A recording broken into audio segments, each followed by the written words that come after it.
Selamat pagi semuanya, masih bersemangat dalam membahas dan mengupas mengenai lupus dalam rangka Hari Lupus Sedunia yang jatuh tanggal 10 Mei 2021. Semoga kabar sahabat semuanya sehat selalu.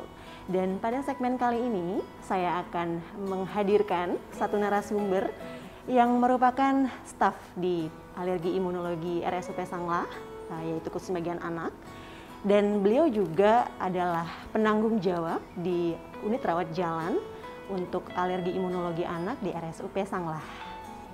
Selamat siang dokter. Ini beliau adalah Dokter Ide Bagus Ramajaya Sutawan, MBiomed spesialis anak. Ya dokter ya, yang sebagai staf. Ya, selamat siang dokter. Bagaimana kabarnya dokter? Baik.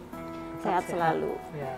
Di era pandemi ini tetap fit nggak dokter? Ya, harus tetap sehat. Tetap sehat dan semangat dan tetap mematuhi protokol kesehatan ya dokter. Ya, Oke dokter, untuk bincang kali ini kita akan mengupas tentang lupus, terutama kita fokus di rawat jalannya ya dokter. Ya. Kira-kira dokter bisa memberikan gambaran sedikit dokter mengenai pasien-pasien lupus yang menjalani terapi pemeliharaan melalui poli rawat jalan.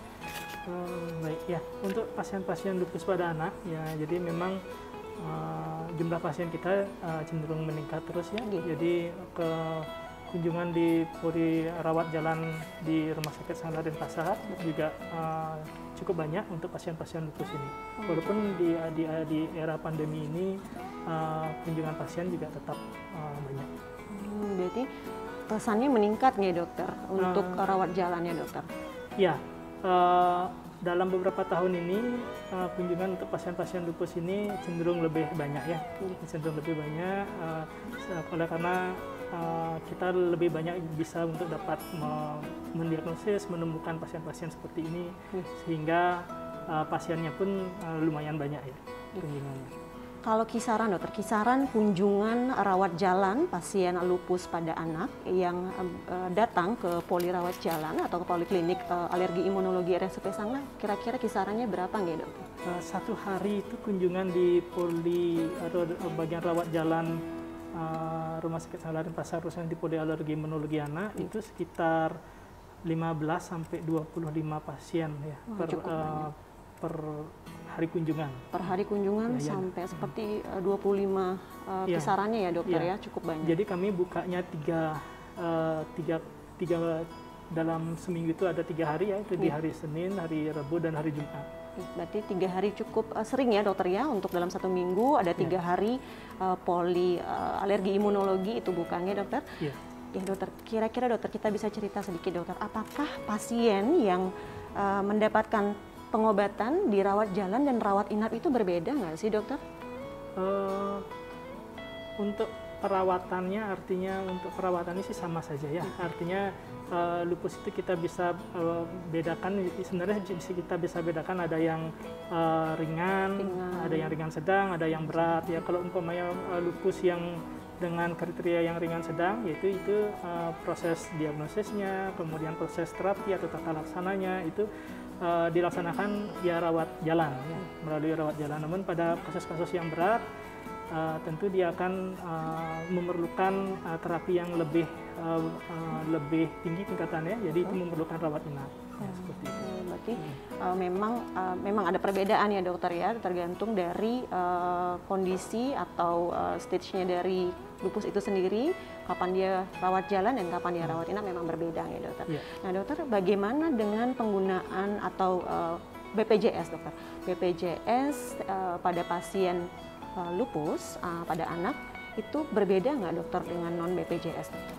Untuk penanganan pasien di Rumah Sakit Sanglah Denpasar, kita tidak pernah membeda-bedakan antara pasien umum maupun BPJS ya, jadi penanganannya sama, obat-obatan yang juga kita berikan juga sama, jadi tidak ada perbedaan sama sekali antara pasien umum maupun pasien BPJS.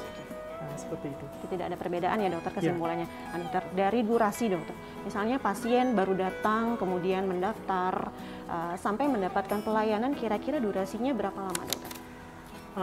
Pada saat ini mungkin kita bisa lihat kalau di pelayanan rawat jalan itu pasien sebenarnya bisa datang, kalau ingin lebih cepat itu bisa pendaftarannya lewat online ya. Jadi ada sistem offline, ada sistem online. Jadi kalau sistem offline dia pasiennya akan datang langsung ke rumah sakit, kemudian harus mengantre dulu di pendaftaran ya.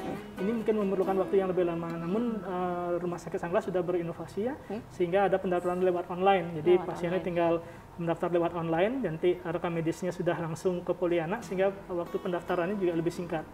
Dengan waktu pendaftaran lebih singkat, itu waktu mengantrenya juga akan lebih singkat, sehingga penanganannya pun dapat lebih cepat ya. Kalau sudah pasiennya sudah di dalam podi, sudah kita lakukan pemeriksaan kurang lebih itu sekitar 10-15 menit. Ya, itu tergantung dari kondisi pasiennya juga ya. Apabila kondisi pasiennya dia pertama kali terdiagnosis sampai kita memerlukan waktu yang lebih panjang, atau ada kondisi-kondisi khusus ya, kita memerlukan koordinasi dengan divisi yang lain ya, memerlukan koordinasi dengan laboratorium atau dokter-dokter yang lain, itu akan memerlukan waktu yang lebih panjang. Bahkan kalau pada kasus-kasus tertentu mungkin tidak akan selesai dalam 1 hari, tapi memerlukan beberapa hari untuk penanganan pasien tersebut. Berarti bergantung dari jenis keluhan, dan apabila mungkin pasiennya baru kita harus menganalisa, jadi waktunya memang kira-kira kalau yang pasien yang stabil mungkin sekitar 15 menit sampai 10 menit sampai 15 menit, tapi kalau pasien baru mungkin lebih lama lagi ya dokter? Ya, nah dokter, sehubungan dengan pandemi ini dokter, apakah ada perbedaan dokter sebelum pandemi dengan sesudah pandemi mengenai kunjungan dokter pada pasien-pasien lupus ini dokter? Ya, pada awal-awal pandemi mungkin ya masih ada kekhawatiran dari pasien maupun orang tua mengenai pandemi COVID-19 ini ya. Namun kita terus berupaya untuk memberikan pengertian, memberikan edukasi kepada pasien ya, kepada orang tuanya. Yang pertama kita memberikan pengertian bagaimana tentang penyakit lupus itu, kemudian perlunya keteraturan untuk kontrol, berobat gitu ya. Kemudian kita juga berikan penjelasan mengenai protokol kesehatan, apa yang dilakukan oleh rumah sakit untuk menjaga agar pasiennya tetap tidak tertular dari COVID-19 ini. Ya, dengan pengertian-pengertian yang baik mengenai penyakitnya itu sendiri dan pengertian yang baik terhadap protokol kesehatan, saat ini sih tidak ada pengaruhnya ya, artinya kunjungannya tetap banyak, pasiennya tetap berobat dengan rutin, teratur sesuai dengan program-program yang dapat didapatkan oleh pasien tersebut. Baik dokter, kita akan sekaligus ingin memotivasi dokter pasien-pasien yang sudah menjalani rawat jalan. Kira-kira dokter, kalau tidak kontrol, apa bahayanya dokter tidak kontrol?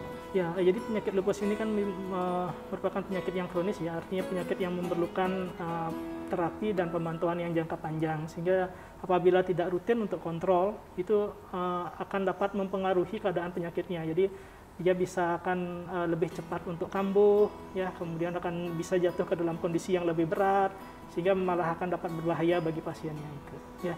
Ya, inilah pentingnya keteraturan berobat, keteraturan kontrol, tentu dengan tetap menjaga protokol kesehatan, jadi tetap menerapkan protokol kesehatan yang baik. Baik dokter, jadi seperti itu ya dokter ya. Jadi memang sangat penting kepatuhan dalam kontrol dan mematuhi juga protokol pengobatan ya dokter, karena memang pasien dengan lupus itu punya protokol sendiri ya dokter ya untuk pengobatannya dokter? Ya, betul. Jadi kita perlu meningkatkan kedisiplinan supaya tetap kontrol, karena memang bahaya sekali kalau tidak kontrol, terutama karena pengobatan ini kan sifatnya jangka panjang ya dokter ya, baik itu dari efek dari terapinya itu sendiri, kalau tidak di maintenance untuk kontrolnya juga berbahaya ya dokter ya, untuk terapinya sendiri. Nah dokter, untuk bagaimana dokter pasien yang kontrol nanti supaya terhindar dari penularan COVID-19, mungkin mereka masih takut ya dokter ya, nanti kalau saya ke poli ramai seperti itu saya bisa tertular. Jadi bagaimana dari dokter siasatnya supaya tidak tertular dokter? Oke. Mungkin tips yang bisa saya berikan untuk pasien ya, untuk pasien itu ya, yang pertama adalah untuk pendaftaran pasien itu melalui online ya, jadi akan lebih cepat ya, kemudian akan langsung pasiennya langsung ke Poliana, tidak harus mengantre. Kemudian menerapkan protokol kesehatan yang baik ya, yang pertama harus rajin cuci tangan ya, kemudian memakai masker yang baik ya. Memakai masker yang baik ini artinya memakai masker dengan benar, menutupi hidung dan mulut ya. Kemudian dan menjaga jarak.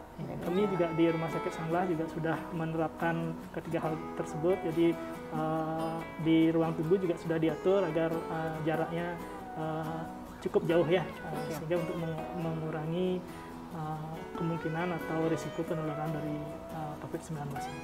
Oke, baik, sangat jelas sekali dokter. Terima kasih banyak atas wawasannya mengenai rawat jalan, terutama pada pasien lupus di Poliklinik Anak di Alergi Imunologi. Semoga dokter selalu sehat dan bisa bertugas selalu dokter, tetap menjaga kesehatan dan protokol kesehatan ya dokter yang terpenting. Oke, selamat siang dokter. Kru Bidik.